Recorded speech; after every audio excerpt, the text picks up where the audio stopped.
नमस्कार. तर इंद्रायणी या मालिकेच्या आजच्या भागात आपण पाहणार आहोत की व्यंकू महाराज खूप टेन्शनमध्ये बसलेले असतात आणि ते मनातच विचार करत असतात की विठुराया, इंदूसोबत जे काही सुरू आहे त्यामुळे मला तर समोर फक्त अंधार दिसतोय, त्या अंधारात माझी इंदू दिसेनाशी झाली आहे असं म्हणून ते खूप इमोशनल होतात. आता तितक्यात तिथे गोपाळ येतो आणि तो खूपच रागात असतो. व्यंकू महाराज गोपाळला विचारतात, गोपाळ अरे काय झाले, तू एवढा का चिडला आहेस? तेव्हा गोपाळ म्हणतो की बाबा, तुम्हीच बोलला होता ना की छोट्यांनी मोठ्यांच्या विषयामध्ये पडायचं नाही म्हणून. पण बाबा, त्यावर व्यंकू महाराज त्याला थांबवत म्हणतात की गोपाळ, तू या सगळ्यांमध्ये नको लक्ष देऊस, तुझं अभ्यासाचं वय आहे.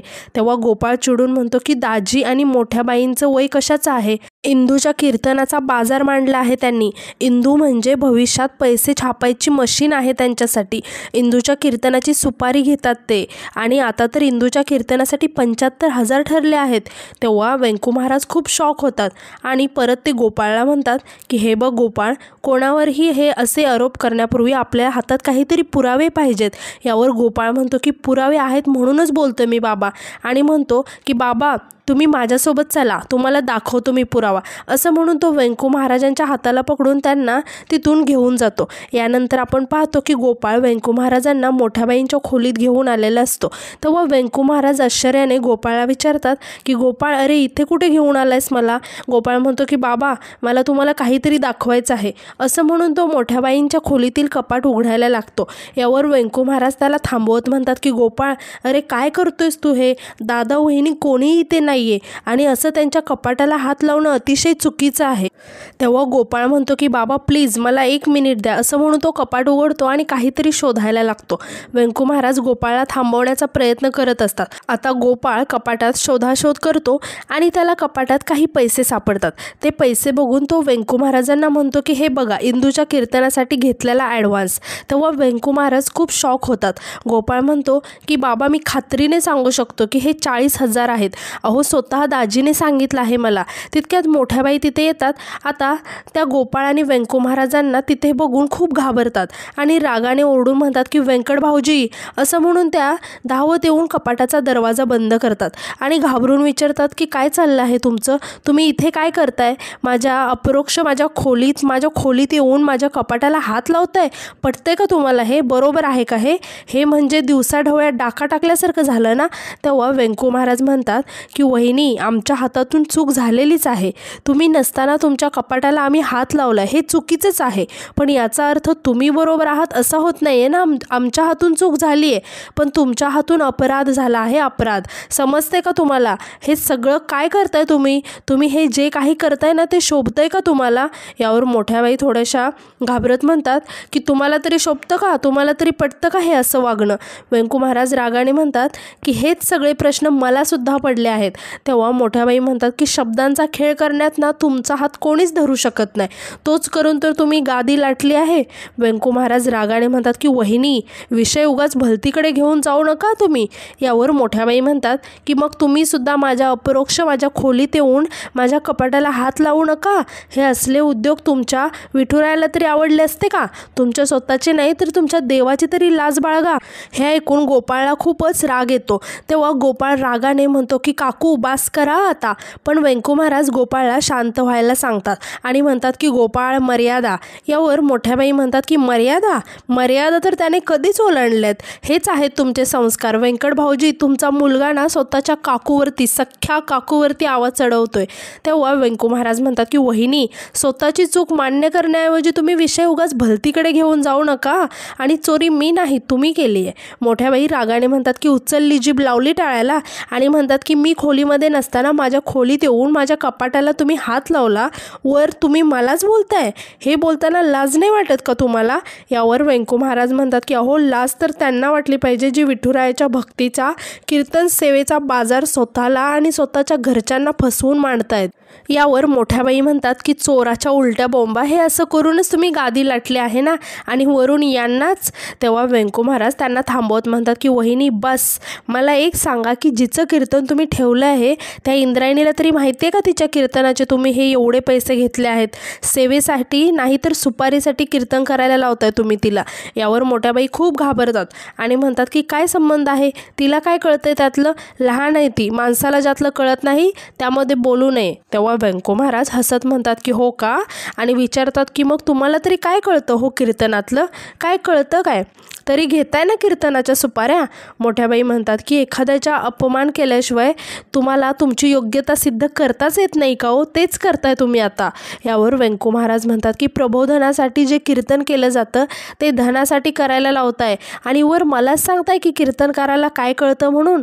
तेव्हा मोठ्याबाई रागाने म्हणतात की बस, खूप ऐकलं तुमचं, आता एक गोष्ट सांगते ती लक्षात ठेवा, इंद्रायणीचं कीर्तन होणार, मी सुपारी घेतले तिचं कीर्तन होणार म्हणजे होणार. यावर व्यंको महाराज म्हणतात की हे ठरवण्याचा अधिकार तुम्हाला नाही आहे, कीर्तन करायचं की नाही हे इंदूच ठरवेल, तुम्ही नाही. यानंतर आपण पाहतो की सर्वजण खाली जमलेले असतात. आता व्यंको महाराज इंदूला विचारतात की काय मग इंदू, उद्या तुझी कीर्तन सेवा आहे ना, म्हणजे खरं तर वहिनीच्या भाषेत बोलायचं झालं तर कीर्तनाची सुपारी आहे. मोठ्याबाई म्हणतात की व्यंकट भाऊजी तुम्ही आता उगाच तिला, पण व्यंको महाराज त्यांना मोठ्याने बोलून थांबवतात आणि म्हणतात की मी बोलतोय ना, मग माझं बोलणं पूर्ण होईपर्यंत तुम्ही आता एक शब्दसुद्धा बोलू नका. तेव्हा दत्तोबा विचारतात की व्यंको महाराज काय झालंय, काही चुकलं आहे का इंदूचं? यावर व्यंको महाराज म्हणतात की काय आहे ना दत्तोबा, इथे नक्की काय चाललं आहे याची पुसटची सुद्धा कल्पना नाही आहे तुम्हाला, ना इंदूला आहे. आता दत्तोबा विचारतात की कशाबद्दल बोलताय तुम्ही नक्की व्यंको महाराज? तेव्हा व्यंको महाराज म्हणतात की तुकोबांनी असं म्हटलं आहे की जेथे कीर्तन करावे तेथे अन्न न सेवा. आणि ते इंदूला विचारतात की इंदू मला सांग की कीर्तन सेवेचा पहिला नियम कोणता? यावर इंदू सांगते की कीर्तन म्हणजे विठुरायाची सेवा. व्यंको महाराज म्हणतात की आणि दुसरा नियम? तेव्हा इंदू सांगते की कीर्तन सेवेतून लोकांचं प्रबोधन करायचं. व्यंको महाराज विचारतात की मग त्याच्या बदल्यात आपण काय घ्यायचं? इंदू सांगते की काहीच नाही, कारण कीर्तन ही सेवा आहे. यावर व्यंको महाराज म्हणतात की अगदी बरोबर, म्हणजे सेवा करताना ती निरपेक्ष भावनेनं केली पाहिजे, त्याच्या बदल्यात धनाची अपेक्षा करता कामा नये, बरोबर ना? इंदू म्हणते की हो बरोबर. तेव्हा व्यंको महाराज हसायला लागतात आणि विचारतात की तुला माहिती आहे का, तुझी ही सगळी कीर्तनं पैसे घेऊन आयोजित केली जात आहेत? तेव्हा सगळेच खूप शॉक होतात. आता प्रेमनाथ आणि मोठ्याबाई मात्र खूप घाबरलेले असतात. आता इंदू आश्चर्याने विचारते की काय, असं कसं शक्य आहे व्यंको महाराज? आणि ती मोठ्याबाईंना म्हणते की मोठ्याबाई सांगा ना यांना की आपण पैशासाठी कीर्तन नाही करत म्हणून.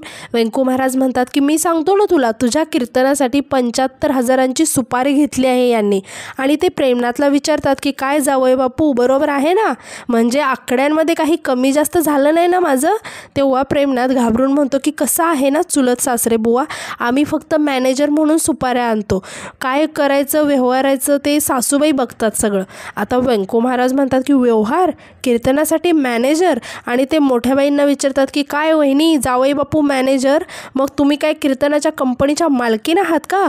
मोठ्याबाई रागाने म्हणतात की व्यंकट भाऊजी फार बोलताय तुम्ही. गोपाळ रागाने म्हणतो की पण जे बोलतोय ते बरोबर बोलतायत. दत्तोबा विचारतात की मोठ्याबाई काय आहे हे? शकुंतला आश्चर्याने विचारते की या हिंदीसाठी 75,000? मोठ्याबाई अडखळत म्हणतात की हे पहा आतोबा सुशिले, हे सगळं मी इंद्रायणीच्या भविष्यासाठी करते आहे. आई बापा विना पोर आहे, तिच्या भविष्याचा कोण विचार करणार? हे सगळे पैसे माझ्यासाठी नाही आहेत, इंद्रायणीसाठी आहेत. हेच मी व्यंकट भाऊजींना समजावण्याचा प्रयत्न करते आहे, कधीपासून तेच सांगते आहे. व्यंको महाराज त्यांना थांबवत म्हणतात की कसं आहे ना वहिनी, तसं जर खरंच असतं ना तर मला खूप आनंदच झाला असता. गोपाळ म्हणतो की मोठ्याबाई किती खोटं बोलणार आहात हो तुम्ही, एक खोटं लपवण्यासाठी दुसरं आणि दुसरं लपवण्यासाठी तिसरं. तुम्ही जर बोलताय तसं असेल तर इंदूच्या कीर्तनासाठी आलेल्या 40,000चा ॲडव्हान्स तुमच्या कपाटामध्ये काय करतोय? तेव्हा मोठ्याबाई रागाने म्हणतात की ए गोपाळ गप्प बसायचा, नाहीतर एकाची 2 तोंड करून ठेवीन, जास्त शहाणपणा करायचा नाही. गोपाळ चिडून म्हणतो की बाबा यांना सांगा नीट समजावून. व्यंको महाराज त्यांना थांबवत म्हणतात की आता कोणी काही बोलायची गरज नाही, जे काही ठरवायचं आहे ते इंदूच ठरवेल, कीर्तन करायचं की नाही हे तिला ठरवू द्या. इंदू घाबरून सगळ्यांकडे बघायला लागते. सगळेच इंदूचा निर्णय काय असेल म्हणून इंदूकडे बघत असतात. आता मग इंदू मोठ्याबाईंचा हात पकडते तेव्हा सगळेच खूप शॉक होतात. मोठ्याबाई आणि प्रेमनाथ मात्र खूप खुश होतात. व्यंको महाराज आणि गोपाळला मात्र खूपच वाईट वाटलेलं असतं. आता मोठ्याबाई हसत व्यंको महाराजांकडे बघायला लागतात आणि त्या इंदूला घेऊन तिथून निघून जातात. आता यानंतर आपण पाहतो की शकुंतला किचनमध्ये काम करत असते तेव्हाच मोठ्या बाई इंदूला घेऊन येतात आणि तिला म्हणतात की चल बाई पटापट आवर, तुला पटकन खायला देते.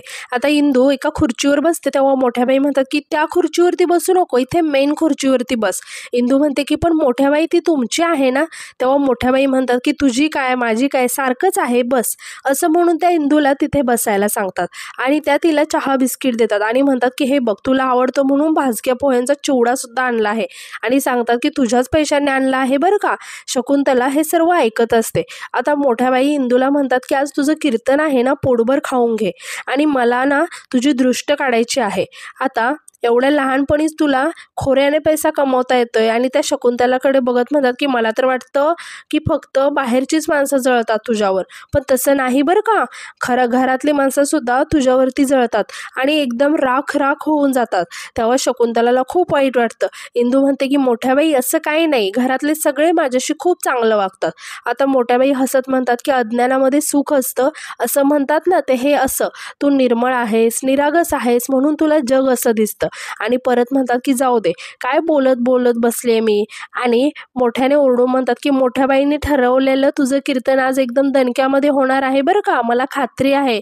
असं म्हणून ते तिथून निघून जातात. आता यानंतर आपण पाहतो की आदू मंदिरामध्ये बसलेला असतो तेव्हाच तिथे इंदू येते आणि ती आदूला विचारते की आदू कॅरम कुठे आहे रे आणि फंटा गँग. तेव्हा आदू सांगतो की फंटा गँग अजून आलीच नाही आणि कॅरम तर पप्प्याच्या घरी आहे ना.